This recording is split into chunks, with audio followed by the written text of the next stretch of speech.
Zen. We've been reading Poppy and I have been doing a Wisdom Wednesday and reading a book online for our members to enjoy. So it's a really good karate book. It's got. Do you want to get the bell out? Has he got a proper bell this week? I had it ready. I was so on it. Oh, no, that's like a martial art bell as well. Thank you for noticing. And so we read Wisdom Wednesday, a karate book. It's a great little book. It's written in a way that, like, probably a 5-year-old can understand, but it's got some depth to an adult. And basically, it's a page at a time with the character, the Japanese character, and the meaning of the word. And the main words associated, or what you would associate to martial arts. I can't remember the actual word because it wasn't Zen. In the word we were talking about is Budo. We were talking about Budo and the way of training martial arts in Budo rather than a real old way of doing it. It's just a fighting art, but more of a spiritual way. And it talks about the pursuit of martial arts much more being about Zen now. And I think, like reading this book, it's interesting. It just highlights things that you're already practicing or things that you already do, but just makes you think about it a little bit more or makes you want to reinforce it a little bit more. Because Zen isn't a religion, is it? Like we've spoken about religion and things, so we're not sort of preaching a Bible or a book or something. It's just a way of being, isn't it? Yeah, I don't know if a lifestyle choice is the right word for it, but it's just something you incorporate into the way you view the world and go about things, isn't it?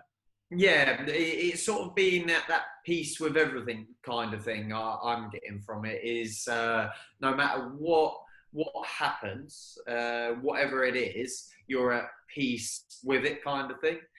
So you're not then angry just because something happened against you, which might have even been out of your control, and you accept joy and happiness and that, but you don't get carried away with it, that when that goes you then plummet into a darkness kind of thing. It's finding sort of that Zen play. So I thought bringing it up was quite relevant to how we talked about a genre of what we're doing, isn't it? Yeah, I'd say for anyone who finds Zen a little too Eastern, because I think some people, if you're not into the martial arts, you might find a lot of this stuff a bit hard to digest because it all just sounds a little far away for kind of Western ears. So I think Stoicism, being a Stoic, is kind of the Western equivalent of it. And again, it's about being non-reactive, isn't it? It's about you don't just respond to things because they happen and let your emotions take control of you. You try and view things, like you said, a bit more all-rounded and understand the way things fit in the world, the reasons things are what they are, and everything happens for a reason and stuff along those lines.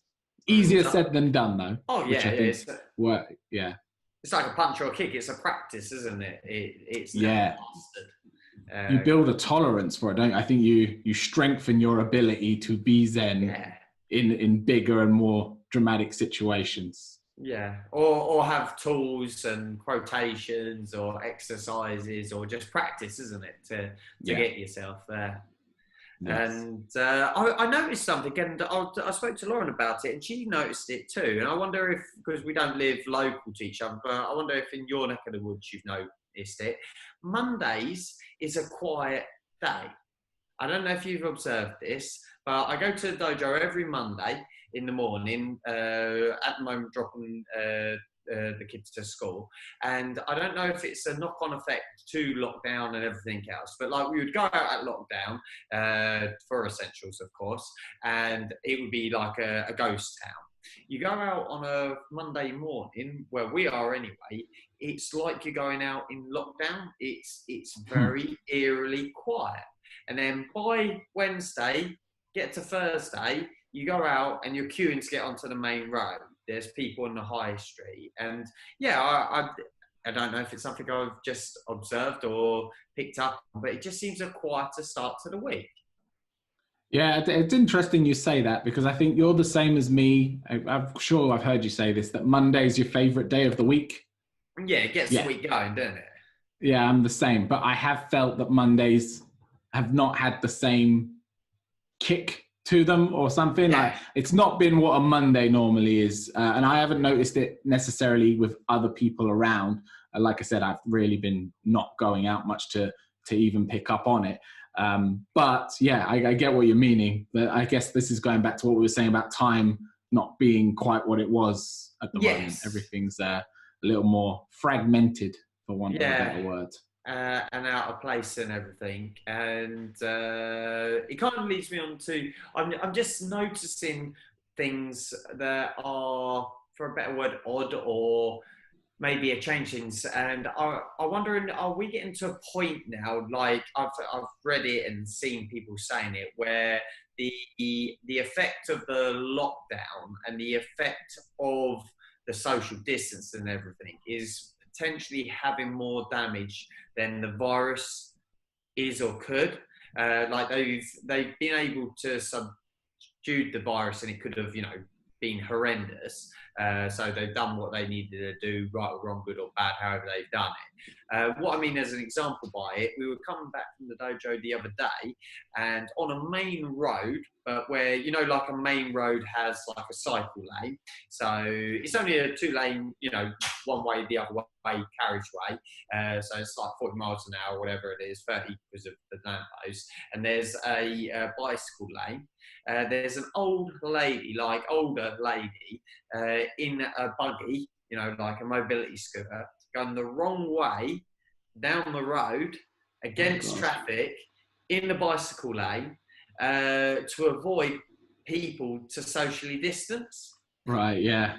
And I'm looking at it and I'm thinking, I'm alert and I'm driving, but you could have an Arctic and it wouldn't necessarily get round her if there was a cyclist and everything else.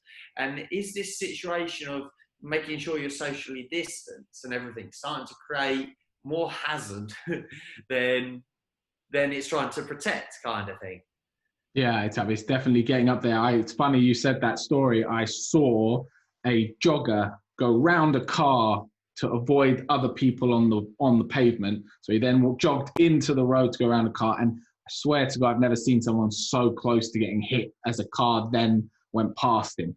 You probably took the hair off of his arm from the mirror. He was that close. And I looked at it. I remember just standing still and thinking, oh God, I'm about to watch someone get hit by a car.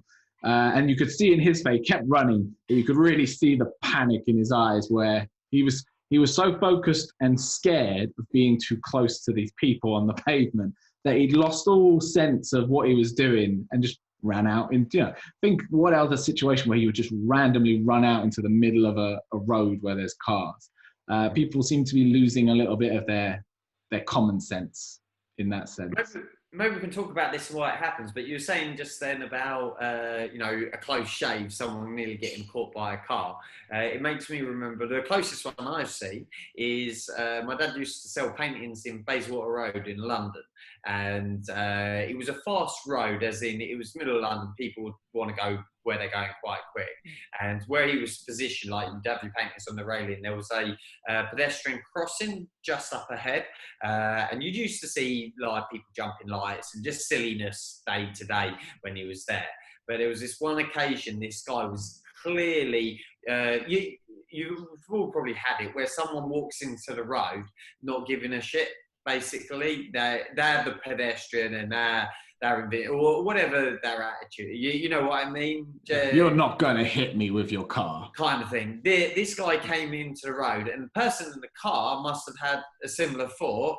You're not going to get out. And it became a chase of who was going to get to their person. He hit the guy's heel as he crossed the road and took his trainer off. And it was that tight, and it hit his shoe off, and it was like, wow. So there was enough force to catch him with that, because he was out in that fast, and this idiot decided to run at that time. So yeah,